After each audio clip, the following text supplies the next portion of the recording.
Hi, I'm Michael Lewis. I'm CEO of E.ON UK, responsible for E.ON's activity in the UK, mainly a customer solutions business. Well, there are huge changes going on in Europe's power market, or energy markets actually more widely. I think the most fundamental change we've seen over the last 10 years has been the growth of renewable energy. And that has been driven by several things, most importantly, of course, the need to reduce CO2 emissions, but also in order to reduce our dependence on gas.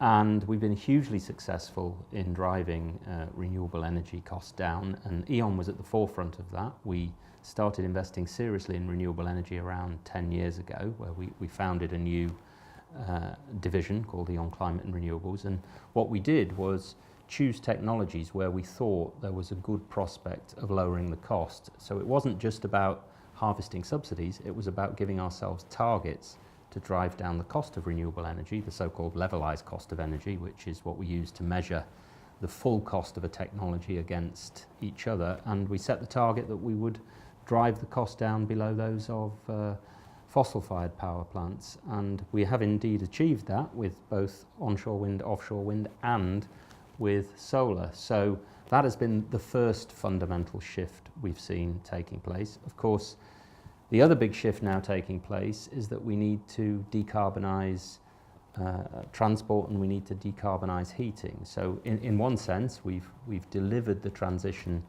upstream in that we've driven down the cost of renewable energy. We now need to drive the energy transition downstream. So what's E.ON done? Well, we decided, as I said, to invest in renewables early, and we built up a big business and invested around 12 billion euros in that business.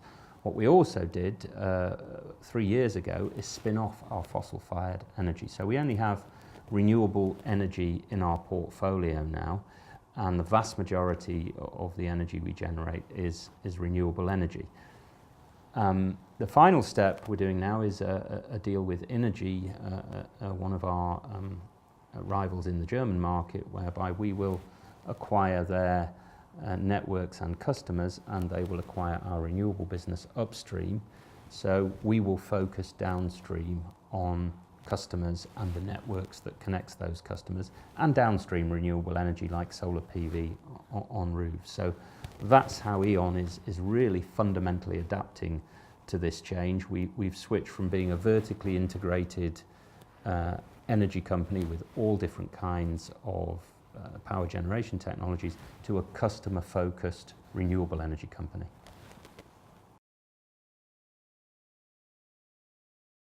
Well, E.ON's been fundamentally motivated by the need to reorganise our business in line with the way we see the future energy market transforming itself. We spun off our conventional generation. The reason for that was very simple.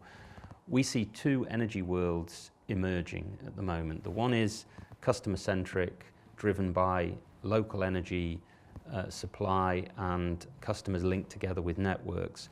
The old energy world, if you like, is centralised power generation, global commodities. Those two worlds will exist in parallel for some time because we still need the centralised generation to make the system work 24/7. But more and more, the future is about downstream, the future is about empowered customers, the future is about digital solutions linking those customers together. And we would expect this energy world to be the world that ultimately is enduring, and that's why we took the decision to spin off our conventional power plants. Similarly, the recent deal we're doing with Energy, which means we increase our customer base, we could become the largest customer-focused energy company in Europe, probably the world actually, with getting on for 50 million customers, linked together with the largest network business in Europe. So it's the electricity nets that links those together. That means we can now focus exclusively on delivering customer solutions and making sure that as we make the transition to electric transport and EVs, we are in a position to deliver the right products to customers. And what we say we want to deliver is personalised and sustainable solutions for every customer. And that means whether you have an electric vehicle or whether you have a particular pattern of energy use, we can find the right tariff for you and the right suite of products that suits your lifestyle and suits the way you want to consume energy. And that's why we've fundamentally restructured the company to face into that new market that's emerging. Customers covers the full range of users, from domestic homes to very large industrial consumers of energy, and we're focused on both. And with our industrial customers, what we're trying to do is really shift the way they think about using energy. But the same fundamental philosophy we apply to domestic customers applies to industrial and commercial customers. Namely, we want personalised and sustainable energy solutions. And that can start with offering energy efficiency advice, really to demonstrate that we can tangibly impact the costs of a business as well as making them more sustainable by making sure their buildings and their energy or their production is the most efficient it can be in terms of energy. And obviously that has both a sustainability benefit and a benefit in terms of reducing their costs.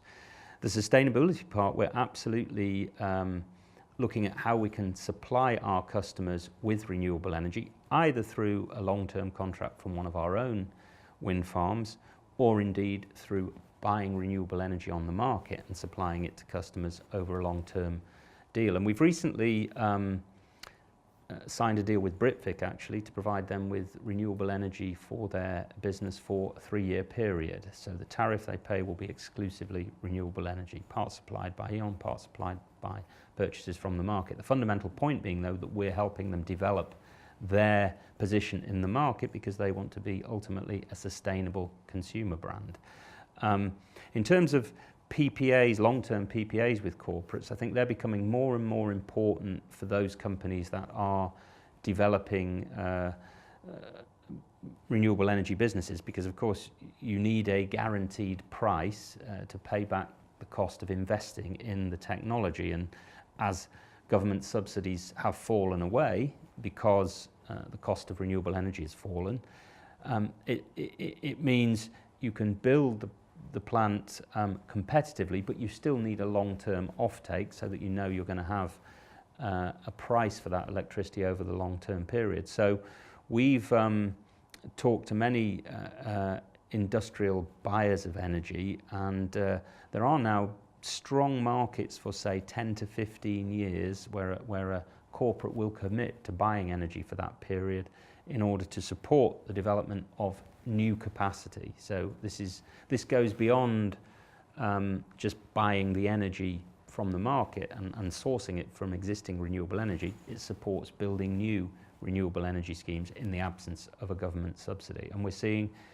much more of that in the US, to be fair, in the past, but it's also starting to happen now in Europe as well. And certainly we expect to see more of that, particularly as the market for electricity increases with the uptake of electric vehicles. And of course people want to see those electric vehicles powered by renewable energy.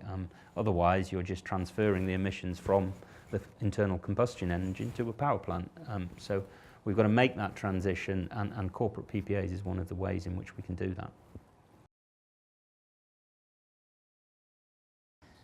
Well, I think traditionally, of course, large energy utilities have made money from selling energy as a commodity, and we're very much moving towards energy as a service. And that applies both for domestic clients as well as large industrials. And what we want to do is really be an energy partner for major industrial customers, so we can help them not only find a solution, whether it's on-site generation or whether it's supplying green energy from a wind farm. It's also helping them find the right long-term solution to drive down their energy costs and improve their sustainability. And one of the really interesting products we have is the so-called virtual power plant. And demand-side management is something that's going to have to play an increasingly important part in the new energy system, because if we have variable supply from renewables, we can drastically reduce the cost of integrating that supply if we can vary demand. So what we can do is aggregate the demand of several industrial users, either on-site generation or simply flexing their usage up and down, and by putting that together into one so-called virtual power plant, you can create firm power for the national grid. So we can flex that power up and down as a conventional power plant would do. And that's a really exciting development which allows consumers to play an active role in making the system work and in increasing system stability and increasing system efficiency. And with the economic value created, we can all make a return from doing that. So that's one of the things that's really exciting, which is enabled in a new digital world. Storage is also another important area that's developing strongly, of course, again, because of the challenge of integrating variable renewable energy. We're going to have more and more storage on the system. And we can offer large industrial storage. For example, we have a 10 megawatt battery at our Blackburn Meadows plant, our district heating plant there, and that provides frequency response to the grid.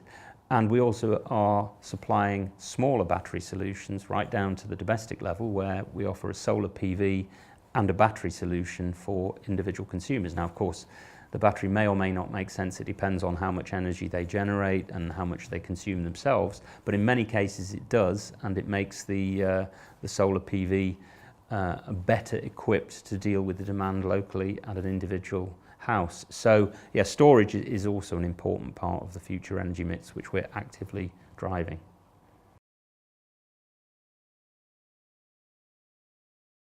Well, it's really important that you adapt quickly to the new reality.